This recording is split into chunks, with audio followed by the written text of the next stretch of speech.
언제 돌아오십니까? 오늘 85페이지 하실 차례인가요? 외약집.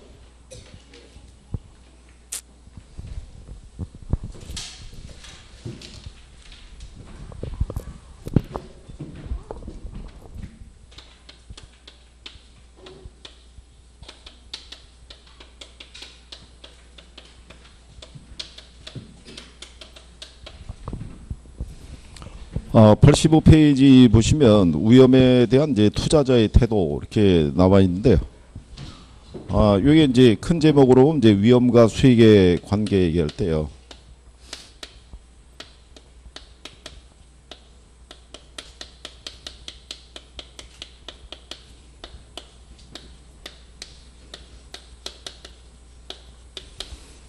위험에 대한 이제 투자자의 행동 또는 태도 뭐 이렇게 얘기를 해요. 그래서 위험에 대한 이제 투자자의 행동을 보면요. 투자자들이 위험 혐오적인 행동을 한다는 거죠. 그러니까 위험 혐오적인 행동이라는 것은요.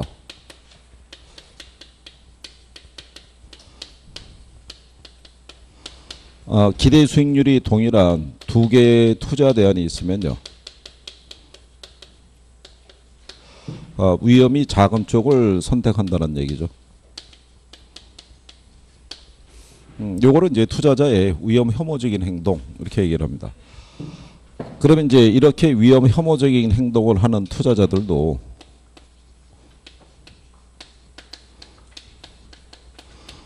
위험을 감수하고 투자를 할 수 있는데요. 어떨 때 위험을 감수하고 투자하냐면 위험을 감수할 만한 대가가 주어질 때 기대 수익률하고 요구 수익률을 비교했을 때 기대 수익률이 요구 수익보다 클 때 이제 위험을 감수하고 투자하고요. 그 다음에 이제 피할 수 없는 위험이 주어질 때는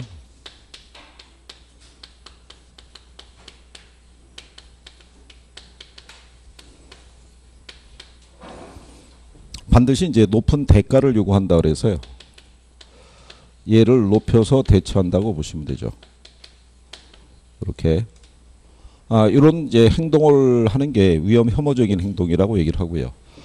투자자의 유형을 보게 되면 이제 여러분들 이제 교재에 보시게 되면 위험 회피형이 있고요, 추구형이 있고, 그 다음에 위험 중립형 이렇게 해서 이제 세 가지가 나와 있죠.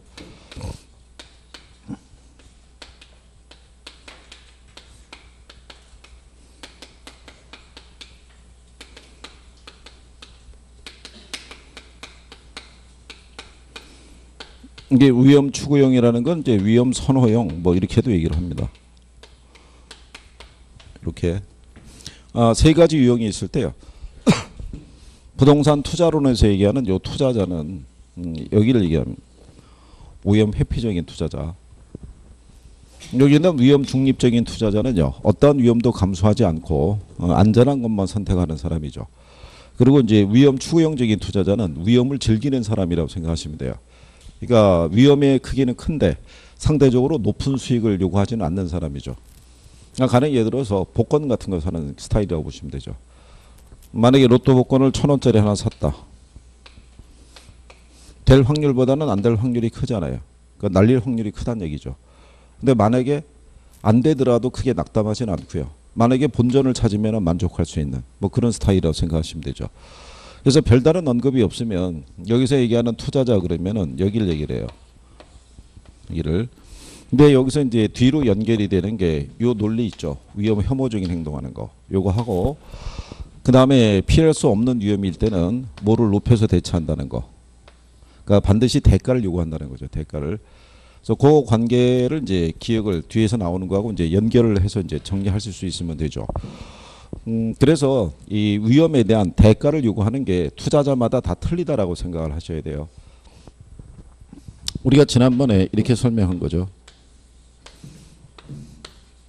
여기가 Y축이고요. 수익률을 나타내고요. 여기가 X축이고 여기는 표준 편차를 나타내죠. 이렇게 이제 쭉 수평으로 그어진 선이 이게 무위험률이라고 보시면 되겠고요. 요 무위험률에 의해서 투자를 판단하는 사람이 위험 중립적인 투자자고요. 만약에 위험이 주어져 있을 때 그 위험에 대해서는 약간의 대가만 주어지더라도 만족을 하고 투자하는 사람이 위험 선호적인, 위험 추구적인 투자자. 네, 동일한 위험이 이렇게 커졌을 때 반드시 높은 대가를 요구하는 사람이 있어요. 그 사람이 위험 회피적인 투자자.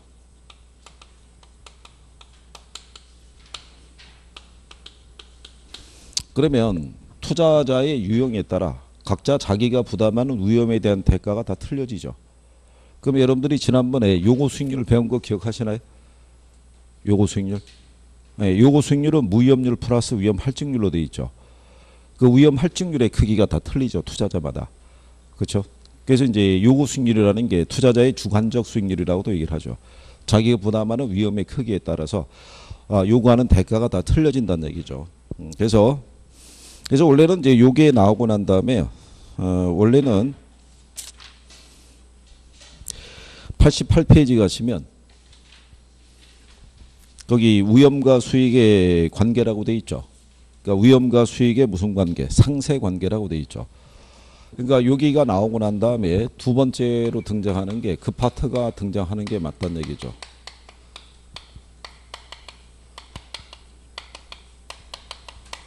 그러니까 위험과 수익의 상세 관계라는 것은요. 위험과 요 수익은 무슨 관계라고 얘기하냐면 비례 관계라고 얘기를 하죠. 그러니까 위험이 커지면 당연히 투자자가 요구하는 수익률도 커지고요. 위험이 작으면 요구하는 수익률도 어떻게 돼요? 작아진다 이런 얘기가 되겠죠. 그걸 우리가 위험과 수익의 상세 관계 이렇게 얘기를 하죠. 근데 니은에 보시게 되면요. 투자자는 이제 투자에 따른 위험에 대한 대가를 요구할 때 두 가지 요소를 고려해요. 하나는 이제 무위험률로 표현되는 시간에 대한 비용을 얘기를 하고요. 그리고 또 하나는 이제 위험 할증률로 표현되는 위험에 대한 비용을 우리가 얘기를 해요. 그래서 일반적으로 투자자의 요구 수익률이라는 것은요.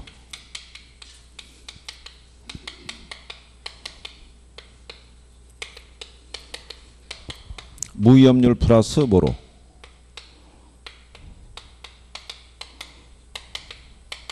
위험 할증률로 이렇게 구성이 되어 있다고 보시면 되죠. 그렇죠? 그랬을 때 무위험률에다가 위험 할증률 있죠. 요걸로 이제 그 위험의 크기를 조정한 수익률을 우리가 위험 조정 할인율이라고 그래요. 거기 보시면 디귿에 이렇게 돼 있죠.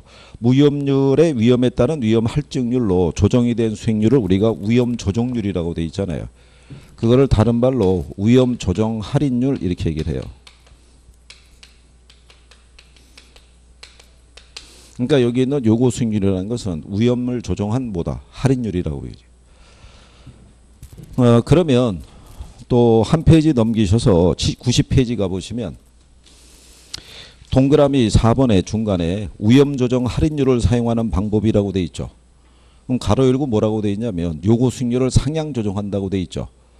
그럼 그 얘기는 뭐냐면 장래 예상되는 수익의 현재 가치를 계산할 때 위험이 클수록 뭐를 적용한다는 거예요. 높은 할인율을 적용한다는 얘기죠. 그게 작년 여러분 시험에 나온 거예요. 그 투자자의 이제 위험 관리에 대한 것을 물어볼 때요. 출제를 어떻게 해주냐면 위험 관리를 이렇게 물어본 거예요. 위험 관리에 대한 설명이다. 그러니까 틀린 거 골라라 이거였었어요. 근데 조건이 뭐냐면 단 투자자는 위험 회피형이라고 가정한다 이렇게 준 거죠. 이렇게 주고 3번 지문에 뭐라고 주어졌냐면 장래에 기대되는 수익이 주어져 있을 때 위험이 클수록 낮은 할인율을 적용한다 이렇게 출제한 거죠. 그럼 틀릴 거 아니에요. 여기 있는 이 위험 회피적인 투자자는 자기가 부담하는 위험에 대해서 반드시 뭐를 요구한다 그랬어요. 높은 대가를. 그래서 여기서 조건을 이걸 줘야 되죠. 이걸 안 주면 투자자는 위험 중립적인 투자자도 있고 그렇죠? 위험 추구적인 투자자도 있는데 그러면은 이의 신청이 들어갈 수 있으니까 출제자는 여기다 단서를 달아주는 거죠. 투자자는 무슨 형이라고? 위험 회평이라고. 그럼 이 사람은 자기가 부담하는 뭐가 커지면, 위험이 커지면 반드시 높은 대가를 요구하는 거죠. 그러니까 할인율이 어떻게 돼요? 커지죠. 그럼 이 할인율이 뭐겠어요? 그게 요구 수익률이라고요. 요렇게. 그래서 이제 그렇게 해서 이제 출제를 한 거죠. 그럼 여기서 이제 기억하실 거는 별다른 언급이 없으면 투자자는 위험 회피적이라고 가정해요. 그 위험 회피적인 투자자는 자기가 부담하는 위험에 대해서 반드시 높은 대가를 요구하는 사람이죠. 그러니까 요구 수익률을 낮춘다는 논리가 나오면 틀리는 거예요. 무슨 말인지 이해하시겠어요? 예, 그래서 그 과정을 정리를 해두시면 될 거고요. 예.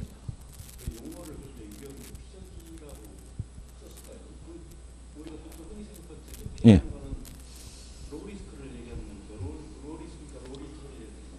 예. 아, 그거는 그 뭘 생각하시면 되냐면 번역상의 논리라고 생각하시면 돼요. 예. 이게 그 원문이 있을 거 아닙니까? 그죠? 그러면 이거를 번역한 양반이 그 번역을 이렇게 번역을 해준 거죠. 위험 회평이라고. 근데 그거, 예, 근데 그거를 그 인식을 하셔야 되는 게 원문에 대한 거를 본인이 이제 그 해석을 하시잖아요. 예, 해석하고는 좀 다르게 뜻이 비춰질 수도 있어요. 그런데 그 번역된 거는 안 바뀝니다.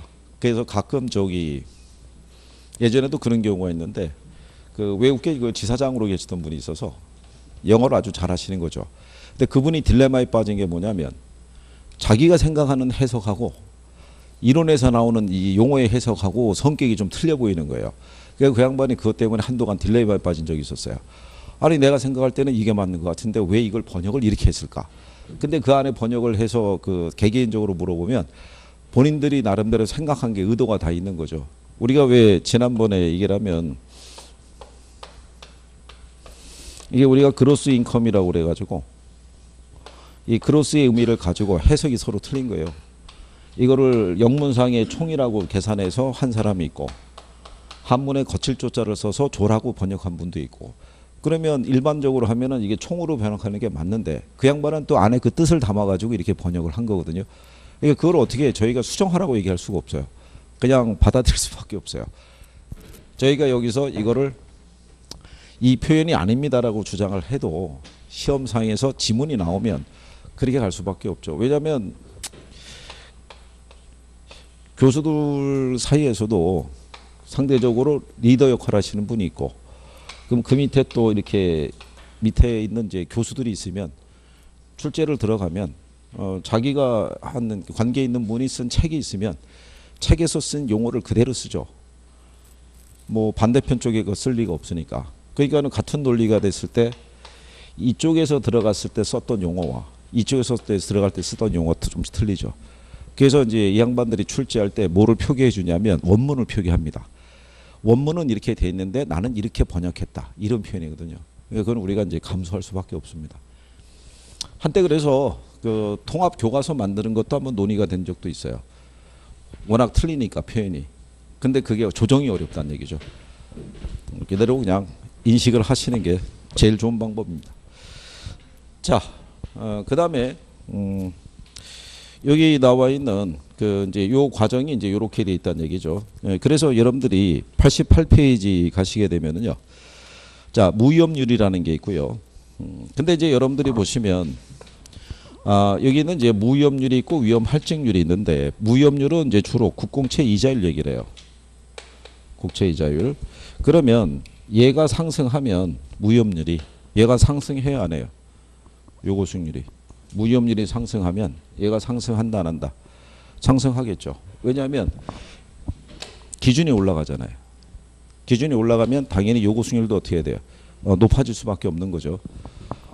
그 다음에 여기 있는 요 위험 할증률이 있잖아요. 위험. 위험에 대한 대가할 때 요 위험은 무슨 위험 얘기하냐면 이게 체계적 위험 얘기예요.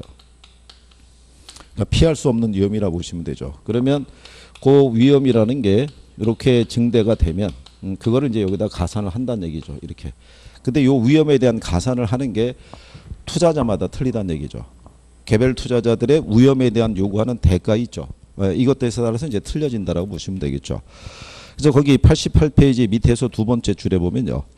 투자자의 요구 수익률은 개인으로서 피할 수 없는 위험이 증대됨에 따라 아울러 상승할 때 이때 증대되는 위험에 대한 대가를 위험 할증률이라고 얘기를 해요. 근데 옆 페이지 상단에 가면요. 위험 할증률은 그 시장 위험뿐만 아니라 개별 투자자가 안고 있는 위험에 따라서도 변화할 때 개별적인 위험 혐오도와 시장의 무위험률하고는 상관이 없고요. 위험 할증률과 관련이 있을 때 동일한 위험 증가에 대해서 위험 깊이적일수록 위험 할증률은 어떻게 돼요? 커지겠죠. 위험 중립적인 투자자는 그 위험에 대한 대가를 바라지 않으니까 이 사람은 요구 수익률에서 위험 할증률에 크게 변화가 없을 거고 위험 추구적인 사람은 약간의 수익만 요구하겠죠. 그렇기 때문에 요구 수익률이 주관적 수익률이라고 얘기를 해요. 투자자의. 무슨 말인지 이해하시겠나요? 그러니까 여기서 요 위험에 대한 대가를 요구할 때가 투자자마다 다 틀리다는 얘기죠. 그러니까 이 크기가 다 틀려질 거 아니에요. 그러니까 투자자마다 뭐가 다 틀려진다는 얘기죠. 요구 수익률의 크기가 다 달라진다 이런 얘기죠. 그래서 이 요구 수익률이 투자자의 주관적 수익률이다 이렇게 얘기를 하는 거죠. 자, 그래서 이제 그런 내용을 우리가 정리할 수 있고요. 그래서 이제 그 과정까지. 그 다음에 이제 여기서 보시면은요.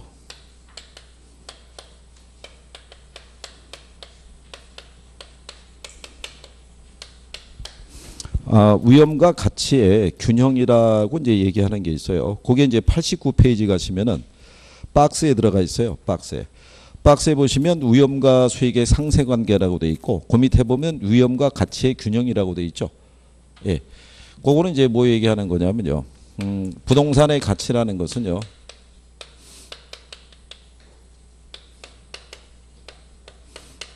장래 기대되는 편익의 현재 가치라고 그랬을 때요. 여기는 이제 요구 수익률이라는 것은 우리가 할인율로 쓰여지는데요. 얘는 미래 수익이 있죠. 미래 수익을 현재 가치로 환원해 줄 때 할인율로 쓰여져요. 그래서 만약에 기대 수익이 일정할 때 투자에 대한 뭐가 커지면 위험이 커지면 할인율이 커진다는 얘기죠.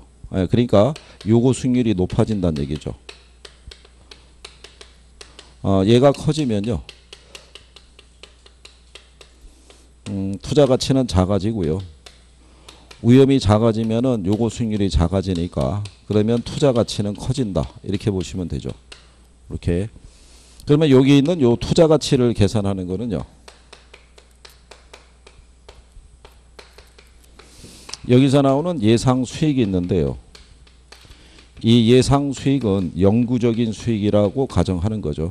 요게. 그리고 여기를 투자자의 뭐로? 요구 수익률로 할인해서 이제 투자 가치를 구하는 거죠.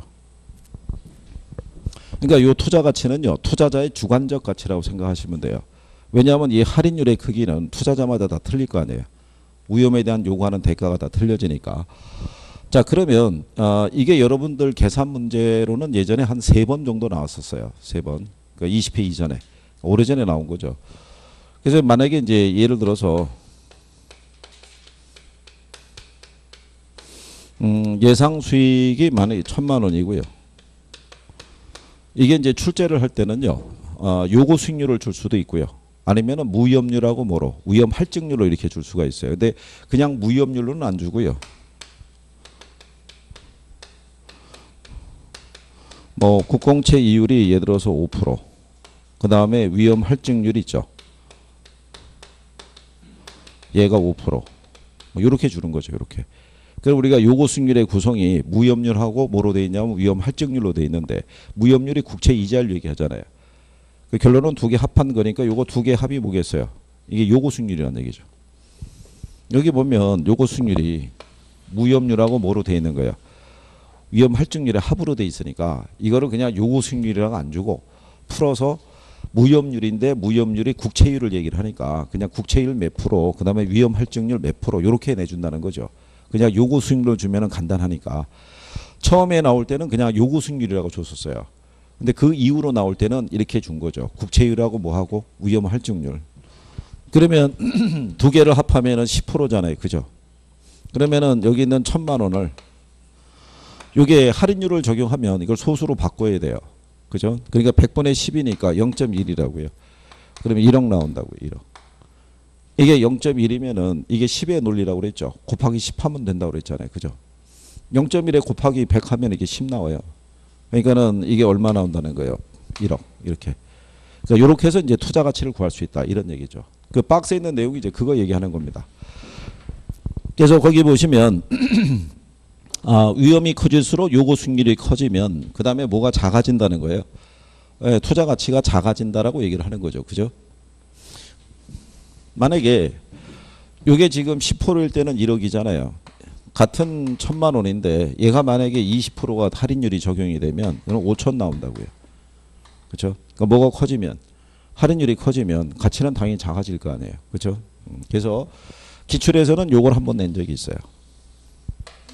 답으로 유도할 때. 그래서 이렇게 해서 이제 투자 가치를 이제 구하는 이제 그 내용까지 정리를 해 보신 거죠. 그다음에 이제 앞으로 돌아오셔서 85페이지 가면 수익률 관계가 이제 주어져 있죠. 요거 나중에 여러분들이 이거 연결을 할 수 있어야 되는 게 지난번에 뭐 배우셨냐면 평균분산 결정법이라고 배우셨죠. 네. 평균분산 결정법이라는 건 어떤 건지는 아시나요? 용어? 평균분산 결정법 또는 평균분산 지배원리 이렇게 얘기하잖아요.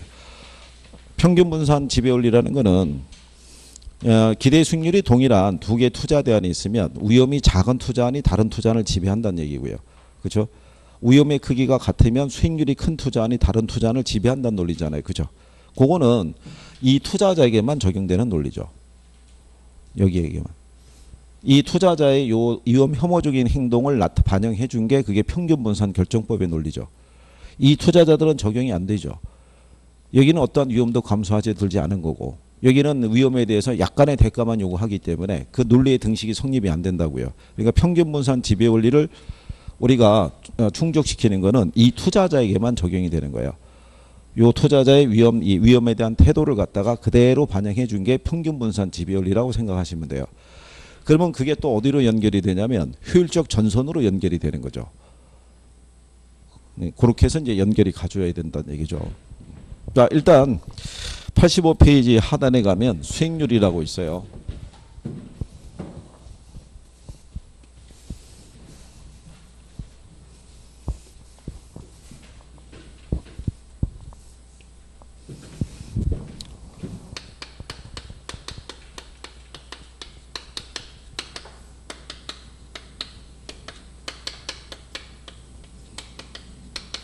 요 수익률이라는 것은요.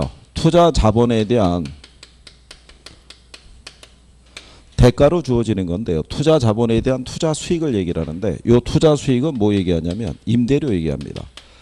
그래서 이 부동산 투자 수익률은 임대료의 크기에 의해서 수익률의 크기가 결정이 된다라고 보시면 되겠죠. 임대 수익이 커지면 모두 커진다는 얘기예요. 수익률이 커진다는 얘기죠. 그래서 이 수익률이라는 게 투자를 결정할 때 가장 중요한 변수로 활용하는 게 이제 수익률이라고 얘기를 해요. 근데 이 수익률의 종류를 보게 되면 기대 수익률이라는 게 있고요. 요구 수익률이라는 게 있고 그 다음에 실현 수익률이라는 게 있죠. 그랬을 때 이제 여기서 보면 기대하고 요구 수익률이 요게 사전적 수익률, 사전적 개념이고요. 여기 있는 요 실현 수익률은 요건 사후적 개념이죠. 그렇죠? 그러니까 이거는 투자의 결과로 나오는 거죠. 그러니까 이제 투자자들이 투자를 할 것이냐 말 것이냐를 결정할 때는요. 얘는 관계가 없다는 얘기죠. 뭐하고 뭐만. 이 둘만 비교해서 결정을 하는 거죠. 얘는 투자의 결과로 나타나는 거기 때문에 요거를 투자를 할 것이냐 말 것이냐를 결정할 때는 얘는 관련이 없다는 얘기예요. 무슨 말인지 하시겠나요? 그러니까 지문상에서 기대 수익률하고 뭐하고 실현 수익률하고 비교해서 또는 요구 수익률과 실현 수익률을 비교해서 투자 여부를 결정한다는 논리는 성립이 안 되는 거죠. 그러니까 비교할 때는 얘하고 뭐하고 둘을 비교해서 결정하는 거죠. 그러면 기대 수익률이라는 것은 우리가 다른 말로 이제 내부 수익률이라고도 얘기를 하고요. 엄밀히 말하면 같은 건 아닌데 중개사 시험에서는 이제 같다고 이제 쳐주는 거죠. 투자로부터 예상되는 수익과 지출을 토대로 우리가 계산하는 거죠. 그러니까 가령 예를 들어 가지고요. 뭐 10억을 투자해서 경비를 제하고 1년 후에 1억의 수익을 기대할 수 있다 그러면 이 사업에서 발생하는 기대 수익률은 몇 프로다? 10%다. 뭐 이런 개념이죠. 근데 여기 있는 요구 수익률이라는 것은요. 이건 외부 수익률이라고 얘기를 하죠. 그래서 얘는 투자 자본의 기회비용이라고도 얘기를 하고요. 투자를 하기 위해서 충족되어야 할 최소한의 수익률이라고 얘기를 하죠. 이게 이제 여러분 시험에 한번 요걸 최대한의 수익률이다 그래가지고 틀리게 한번 준 적이 있어요. 그러니까 최소한의 수익률을 지칭한다라고 보시면 되겠죠. 자, 근데 이제 여기서 우리가 이제 중요한 게 뭐가 중요하냐면요. 이게 중요하죠.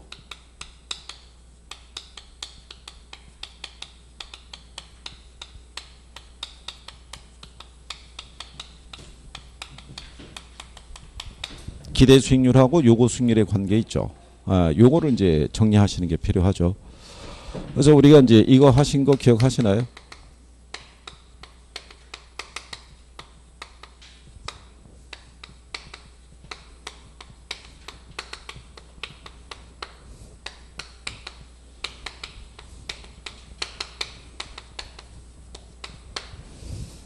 요걸 가지고 이제 활용을 하죠. 특히 요거 두 가지 있죠. 표현을 가지고. 그러니까 예를 들어서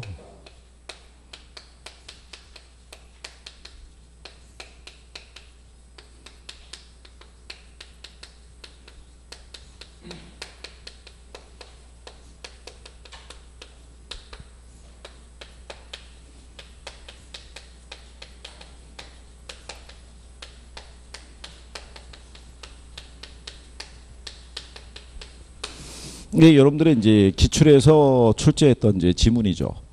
요구 수익률이 이제 기대 수익률보다 작을 때 기대 수익률은 이제 점차 상승한다라는 이제 지문이 있죠. 맞겠어요? 틀리겠어요? 요구 수익률이 기대 수익률보다 작을 때 기대 수익률은 점차 상승한다. 이러면 틀리겠죠? 예? 이러면 여기 보면 요구 수익률이 기대 수익률보다 작다는 얘기는 이 경우잖아요. 얘가 얘보다 크다는 얘기잖아요. 문맥상으로 보면. 그죠? 네. 그러면 투자가 어떻게 돼요? 채택이 되죠. 채택이 되면 부동산에 대한 이 투자 수요가 증가할 거잖아요.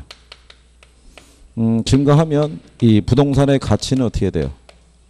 네, 상승하면은 기대 수익률은 하락하죠. 그렇죠? 그래서 다시 무슨 상태로? 균형 상태로. 근데 이게 상승한다 그러면 틀리겠죠. 만약에 예를 들어서요. 10억을 투자하면 1억의 수익을 기대할 수 있어요. 그러면 기대 수익률이 몇 프로겠어요? 10%죠. 근데 요구 수익률이 5%예요. 그럼 기대가 요구보다 크잖아요. 그럼 투자하겠죠. 투자해서 이 부동산에 사람들이 투자를 하게 해서 투자가 증가하면 이 가치가 만약에 상승해서 20억이 됐다고 가정하자고요. 그럼 20억에 대한 1억이면 몇 프로가 되겠어요? 5%가 되니까 다시 균형 상태로 돌아간다는 얘기죠. 기대 수익률과 요구 수익률의 크기가 같아진다는 얘기죠. 간단하게 말씀을 드리면. 그러니까 이거 그때 우리가 구별하는 거 이렇게 해드렸잖아요. 요 조건일 때는 얘가 작아지면서 균형이 되고 얘가 컸을 때는 반대로 얘가 작아졌을 때는 얘가 커지면서 균형이 된다고요. 그러니까 뭐를 기준으로 판단하시면 돼요? 기대 수익률을 기준으로. 그렇게라도 정리를 하셔야 될 거 아니에요. 여기 이후에 이게 균형 상태로 돌아가는 게 있어요. 저기 있는 위험과 가치의 균형 과정이 있죠. 저 안에서 이제 계산 논리가 들어가면서 이게 균형 상태를 이제 우리가 찾아 들어가는 과정이 있는데, 그건 시험상에서 인용이 잘 안 하는데 계산 논리니까 좀 복잡하게 생각하실 거라고요. 그러니까 일단은 요런 논리더라도 이제 기억은 해 두셔야 돼요. 그러면 우리가 지난번에 이렇게 정리해 드린 거죠. 여기 투자 부동산이 있는데, 자, 10억이라는 돈을 투자를 하면 경비를 제하고 1억의 수익을 기대할 수 있다 그러면 이 사업 자체에서 기대할 수 있는 수익률이 있죠. 이게 이제 10%라고 이렇게 가정했을 때 갑이라는 사람이 있다는 얘기죠. 근데 이 사람은 현재 5억의 자산을 가지고 투자 운용할 때 3억은 다른 곳에 투자해서 5%에 대한 수익을 내고 있고요. 나머지 2억은 은행에다가 돈을 예치해서 역시 5%에 따른 이자를 얻고 있다라고 가정하면 이 사람은 5억이라는 자산을 운영해서 3억에 5%면은 1,500일 거 아니에요. 2억에 5%면은 1,000만 원. 그러면 5억이라는 자산을 운영해서 이 사람은 현재 2,500만 원의 수익을 내고 있는 거죠. 그죠? 이 상태가 됐을 때 누군가가 권유를 하는 거죠. 여기다 투자해보라고. 현재 네가 자산 운영하는 걸로 봤을 때는 여기서 5억을 더 투자 운영하더라도 5천밖에는 수익이 안 나올 텐데 여기다 투자하면은 1억의 수익이 나오니까 거의 배 정도의 수익이 나온다는 얘기죠. 그러면 이 사람이 만약에 이 제안을 받아들여서 여기다 투자를 하려고 할 때는 현재 자기가 얻는 요 수익이 있죠. 이 수익을 뭐 해야 돼요? 이걸 포기해야겠죠. 그러면 얘를 선택하면서 포기한 얘가 하나의 기회병의 성격을 갖고 있고요.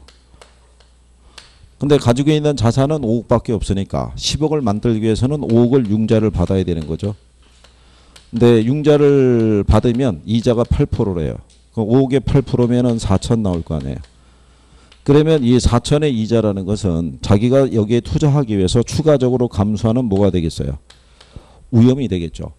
그러면 여기에다가 이 사람이 10억이라는 돈을 투자하려고 그러면 포기한 기회비용과 추가로 감수하는 위험에 대한 대가를 감안했을 때 최소한 6,500의 수익은 나와야 돼요. 그죠? 얼마 투자하면?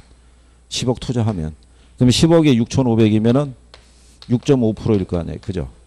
이게 이 투자자의 무슨 수익률 개념이다. 요구 수익률 개념이라고 생각하시면 되죠.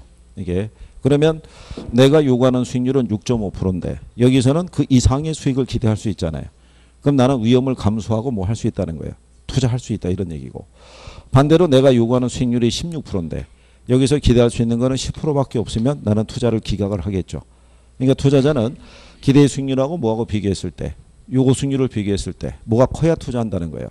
기대 수익률이 커야지만 나는 투자를 할 수 있다 이런 얘기죠. 뭐를 감수하고 위험을 감수하고 그런 논리라고 생각하시면 된다고 그랬죠. 그래서 이거를 외우는 것보다는 이 과정을 통해서 이해하시는 게 훨씬 빨라요. 왜냐하면 문맥이 바뀌어서 나온다는 얘기죠.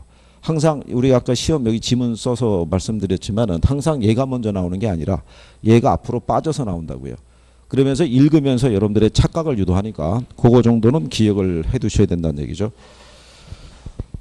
무슨 말인지 이해하시겠나요? 그리고 이제 기대 수익률 계산하는 것도 배우셨죠? 기억하시나요? 기대 수익률을 계산하려고 그러면 산술 평균 할 수도 있고 가중 평균 할 수도 있다고 그랬어요. 그죠? 우리 거기 그 85페이지 하단에 가면 이제 기대 수익률이 있고요.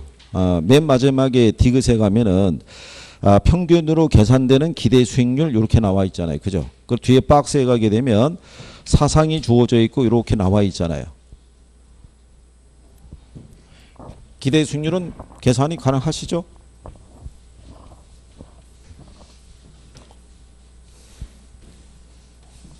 지난주에 우리가 투자론 했을 때 들어올 때 처음에 예상 기대 수익률을 투자자는 계산할 수 있어야 된다고 그래가지고 우리가 이 산술 평균하고 가중 평균하는 것 있죠. 확률값이 틀리면요. 그러면 가중 평균해야 되고요. 확률값이 50대 50으로 주어지면 산술 평균하면 된다고 그랬어요. 두 개 더해서 나누기 2 하면 된다고 그랬죠. 기억하시나요? 근데 오늘 날씨가 그래서 그런지 모르겠는데 전체적으로 표정이 우울해 보이시는군요. 네? 공부가 잘 안 되시나 보죠. 이게 학원들마다 다 비슷합니다. 뭐 한 것도 별로 없는데 시간은 벌써 6월 달을 훅 들어와 있고 조금 있으면 7월인 것 같고 공부를 하긴 해야겠는데 방향 설정도 잘 안 돼 있고 그러니까 또 생각하니까 6개 과목을 동시에 하자니까 그것도 만만치가 않고 그렇죠. 지금은 정리가 안 돼 계시면 6개를 동시에 하는 거는 쉽지 않으실 거예요. 그리고 심리적으로 1차가 빨리 마무리가 돼서 1차가 궤도에 올라가야 2차를 들어갈 수 있는데 점수를 보면은 2도 아니고 저도 아니거든요. 그 페이스로 가시면은 7월달 되면은 2차를 버린다고요. 2차를 버리는 현상이 어디서 나타나냐면 2차 수업을 들어가면 학생이 없어요. 그러니까 2차를 포기한 사람이 늘어났다는 거를 보여주는 거죠. 그게 학원들에서 전통적으로 나타나는 현상이죠. 그게 지금 1차가 확신이 없으시면 2차를 같이 복습하시면 힘들고요. 여기 민법이 무슨 요일 날 있죠? 화요일 날이요? 그러면 토요일 날도 수업이 있나요? 그럼 여기가 민법이고요. 여기가 개론이면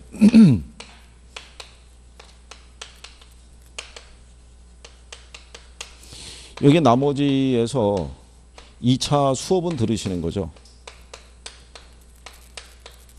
수업은 들으시되 공부는 1차 위주로 하시는 거죠. 여기 나머지 관계는 그러니까 예를 들어서 앞에 기본서 앞에서부터 보라면 지겨울 거예요. 앞에 총론은 지겹도록 많이 봤을 거예요. 그죠? 계획서에서 앞에 총론은 계속 보다가 경제론 들어가면서부터 막히기 시작해가지고 책의 그 진도가 안 나간 거니까. 그러면 굳이 앞에 총론부터 하실 필요는 없고 경제라든가 아니면은 투자라든가 금융이라든가 파트를 정해서 거기만 가지고 동영상을 활용을 하시는 거죠. 계속 복습을 1차 위주로 수업만 듣고 2차는 집중해서 그렇게 해서 이거를 쭉 해서 계획을 세우시는 거죠. 6월달, 7월달, 마지노선이 8월달이면 거기까지는 1차를 해보겠다 정리를. 그러고 난 다음에 2차는 주로 외우는 게 많잖아요. 그러면 수업을 충실히 들었고 지금까지 하신 게 있으니까 한 두세 달 정도면 집중적으로 정리하시면은 그래도 암기를 통해서 성적이 올라갈 거라고요. 그렇죠? 이거를 얘만 하는 게 아니라 나머지 과목도 같이 들어가면요. 힘들죠. 그러니까 저희가 처음에 제시한 대로 수업에 대한 복습은 1차 위주로 하시는 거예요. 1차 위주로. 1차 위주로 해서 1차가 빨리 궤도에 올라가야 2차를 또 하실 거 아니에요. 그렇다고 2차를 빼먹으면 안 되고 수업은 꾸준히 들어야 된다고요. 1차가 성적이 안 나오는데 심리적으로 불안해서 그게 2차 정리가 되겠어요? 모의고사 보면은 1차가 6점 이상이 나와야 되는데 6점이 안 나올 거 아니에요. 안 나오면은 1차는 1차대로 부담이 있고 2차는 2차대로 부담이 생길 텐데 그렇잖아요. 그 페이스로 쭉 가시면 7월달 이후가 되면 불안하죠. 심리적으로 쫓기니까. 이제 얼마 안 남았는데 6개를 어떻게 하지? 그러면 그때쯤 돼서 2차를 버리면 억울하다고요. 고생은 고생대로 했는데. 그러니까 일단은 뭐부터 빨리 궤도에 올리는 게 중요하겠어요. 1차를 빨리 궤도에 올리시는 게 마음이 편해요. 예? 그게 안 돼 있는데. 그게 일단 정리가 돼야 2차도 손을 대실 거 아니에요. 2차도. 아니 원래 목표가 동차 합격이 목표시잖아요. 그렇죠. 근데 동차가 7월달 되면은 1차로 바뀌면 그렇잖아요. 그건 너무 억울하잖아요. 시간 쓴 게 한두 개 아닌데. 그러니까 현재 올라와 있는 이 본인의 실력은 제일 잘 하실 테니까 이걸 내가 나머지 복습은 전부 다 1차 위주로만 하자고. 월요일서부터 언제까지? 주말까지. 계속 뭐로만 돌아가는 거예요. 1차로. 이게 회독 싸움이에요. 중개사 시험은. 그러니까 한 번 더 반복해서 들을수록 실력이 올라간다고 생각하셔야 되죠. 용어가 이해가 되면 안 외워도 돼요. 그러니까 1차의 특징이 그거란 얘기거든요. 이해가 선행이 돼야 된다는 거. 그래서 시간이 많이 걸리는 거예요. 근데 2차의 논리는 1차에서 민법이 어느 정도 또 정리가 되면 공시법이나 이런 거 이해하기 편하시잖아요. 그렇잖아요. 그러니까 먼저 1차를 정리하시라고요. 궤도에 먼저 올려놔야 2차를 공부하실 수 있는 여력이 생기잖아요. 그 페이스대로 그냥 가지 마시고. 네?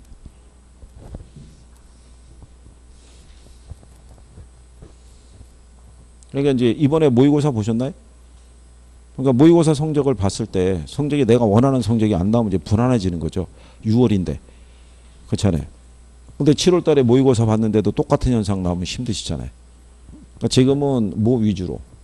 2차는 수업만 열심히 들으시는 거예요. 집중해서. 그리고 복습은 계속 뭐만 하는 거예요. 1차만 하는 거예요. 월요일부터 일요일까지 계속 복습을. 그래서 동영상 보면서 보완을 해야 되잖아요. 그리고 이해가 안 되는 거 있으면 선생한테 들고 와서 물어봐야 된다고요. 이게 합격을 하셔야 체면이 유지가 되는 거죠. 이거 떨어지면은 이거 사회적 지위와 체면에 엄청난 손상이 발생하는 거죠. 주변에서 이 도전하고 계신 거 다 알고 있을 거 아니에요. 요즘 왜 연락이 안 돼? 뭐 요즘 공부 안 되나 봐. 뭐 이렇게 얘기하죠. 무슨 공부? 중개사 공부. 그러다가 이제 쭉 가다가 나중에 시험 끝나면 꼭 확인 연락이 온다고요. 그때. 어떻게 됐어? 그죠? 그때 얼마나 간결한 대답이 있잖아요. 됐어. 그러면 저쪽에서 뭐라고 그러겠어요? 야, 시험이 쉬운가 보지? 이러고 끝낸다고요. 됐다는 것에 대한 부러움 뭐 이런 게 이제 깔리는 거죠. 안 됐어. 글자 하나 더 들어가면은 더 이상해지는 거죠. 그러면 두고두고 회자된다고요. 그거. 그러니까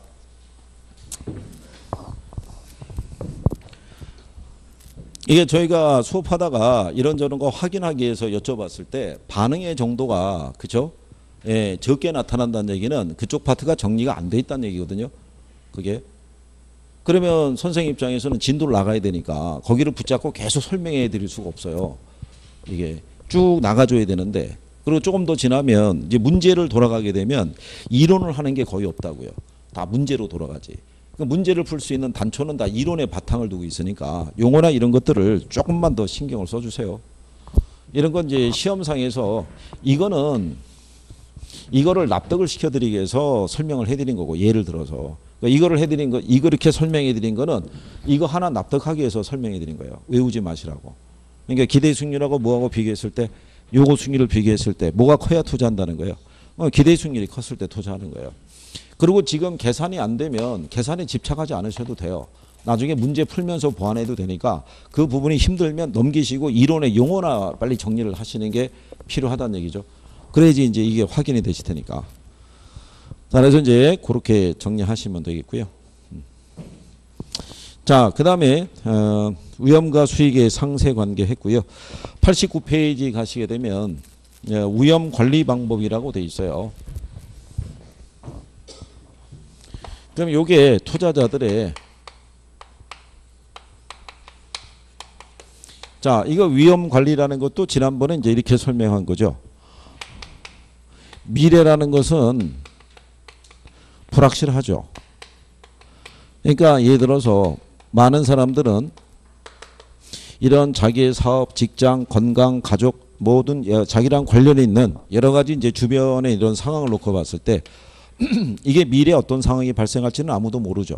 근데 여기서 만약에 뭐 하나라도 부정적인 요소가 발생하면 나에게는 많은 뭐가 발생할 수 있다.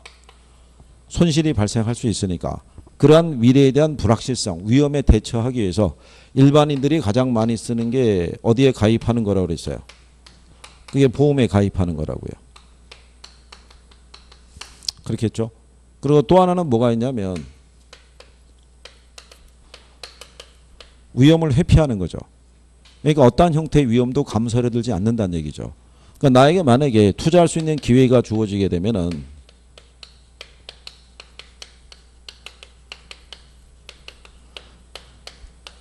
여기는 선택을 안 하는 거죠. 안전한 것만. 그럼으로써 내가 부담하는 위험 자체를 어떻게 돼요? 제거하는 방법을 쓸 수도 있다 이런 얘기죠. 근데 이렇게 위험을 회피하는 것은요. 투자자의 행동이라고 보기는 좀 어렵다는 얘기죠. 위험이라는 것은 항상 부정적인 요소만 있는 건 아니고요. 긍정적인 요소도 있다는 얘기죠.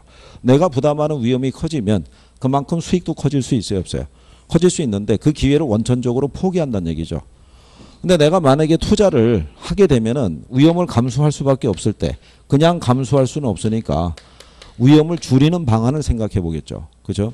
그래서 위험을 줄이는 방안 중에 보게 되면 첫 번째가 보수적인 판단에 의해서 뭐를 하향 조정한다는 얘기냐면 기대 수익률에 대한 뭐를 한다는 얘기죠. 하향 조정을 한다는 얘기죠. 그러면 이제 여러분들이 아까 뭐 배우셨냐면 위험과 수익의 상세 관계라고 배우신 거죠. 위험과 수익은 서로 무슨 관계다? 비례 관계다. 근데 기대 수익률과 위험 표준 편차도 역시 비례 관계예요. 그러니까 예를 들어서 우리가 투자 수익을 측정했을 때 최대가 있고 중간이 있고 최소가 있으면 이 방법은 제일 작은 걸 선택한다는 얘기죠. 그러면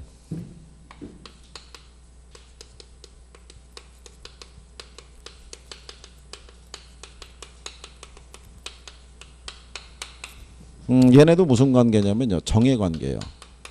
비례 관계라고요. 음의 관계 그러면 틀리거든요. 그러면 이 수익이 커진다는 얘기는 그만큼 모두 클 수 있다는 얘기예요. 위험도. 그럼 뭐를 낮추면은 기대 수익을 낮추면은 모두 작아지겠어요. 위험도 작아지니까 가장 작은 걸 선택한다는 얘기예요. 가장 작은 걸 선택함으로써 뭐를 줄이는 효과를 가져올 수 있어요. 내가 부담하는 위험을 줄이는 효과를 가져올 수 있다는 얘기죠.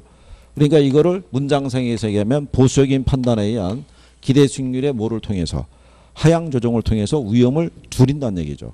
근데 이거는 위험을 줄이는 효과는 가져올 수 있는데 이윤을 극대화할 수는 없죠. 항상 작은 쪽만 선택하니까. 여기는 선택을 하지 않다는 얘기죠. 그래서 위험을 줄이는 방안 중에 하나가 보수적 예측에 의한 기대 수익률을 뭘 한다는 얘기예요. 하향 조정하는 방법. 그래서 여러분들이 90페이지에 가면 있죠. 위에서 두 번째 줄에 보면 동그라미 3번에 보수적인 예측 방법 이렇게 돼 있죠. 가로 열고 기대 수익률의 뭐 하향 조정 이렇게 얘기를 하죠. 근데 우리 교재에 보면은 뭐라고 되어 있냐면요. 니은의 수익과 비용에 대한 보수적인 예측은 투자안의 기대 수익률을 낮게 산정하며 기대 수익률이 낮게 산정되었음에도 불구하고 투자안이 좋아 보이면 그때 투자하는 것이다 이렇게 되어 있잖아요. 그 얘기가 뭐냐면 이거를 낮게 산정해서 제일 작은 걸 선택했잖아요. 작은 걸 선택했음에도 여전히 얘가 괜찮아 보인다면 얘를 선택한다는 논리는 뭐냐면 번역이 그렇게 돼 있어서 그런데 요게 최소 요 자체가 무슨 수익률이겠어요? 기대 수익률.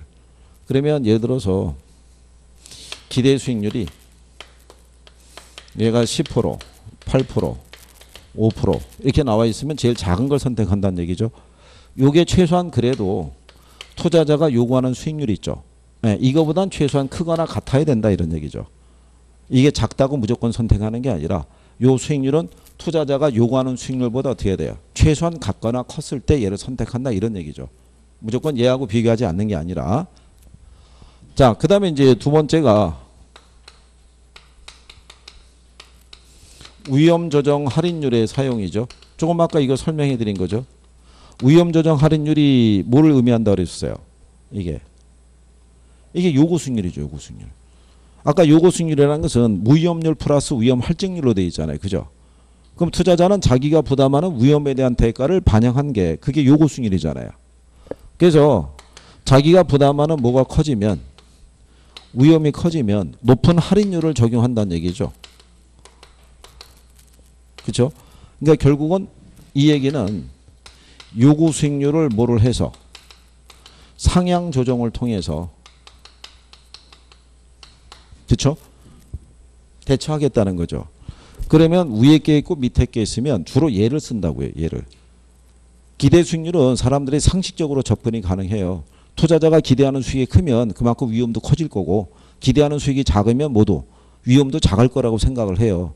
근데 요구 수익률은 의미를 모르면은 못 풀어갈 거 아니에요. 그러니까 요구 수익률이라고 직접 이렇게 줘서 요걸 한번 하향 조정이라고 틀리게 한번 준 적이 있고 그 다음에 위험 조정 할인율이라고 써서 높은 할인율을 적용하는데 낮은 할인율을 적용한다 해서 틀리게 한번 출제한 적이 있는 거예요. 그러니까 요거는 기억을 해 두셔야 되는 거죠.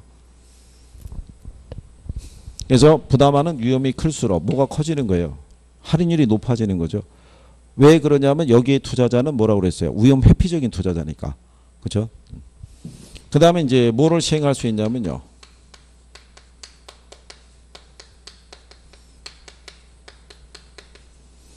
평균 분산 분석을 할 수도 있고요. 평균 분산 분석이 뭐겠어요? 이게 평균 분산 분석이. 이거 또 이게 안 들리시나요? 이거? 네? 조금 아까 얘기한 거잖아요. 이 평균 분산 분석을 한다는 얘기는 평균이라는 게 뭐겠어요? 평균이. 여기 수익률이라고 수익률. 우리가 수익률 계산을 평균 수익률 계산하잖아요. 가중 평균하든 산술 평균하든. 분산이라는 게 뭐라고 그랬어요? 위험이잖아요. 위험.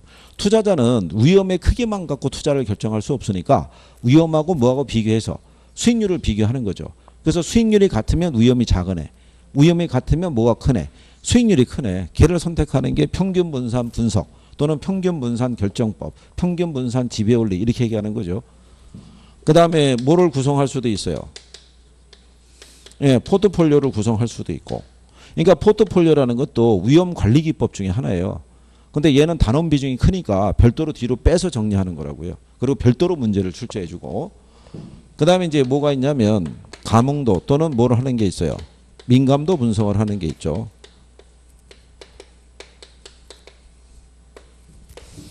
감흥도 또는 민감도 분석이라는 것은요. 투자 수익에 영향을 미칠 수 있는 여러 가지 변수들이 많겠죠. 임대료도 있고요.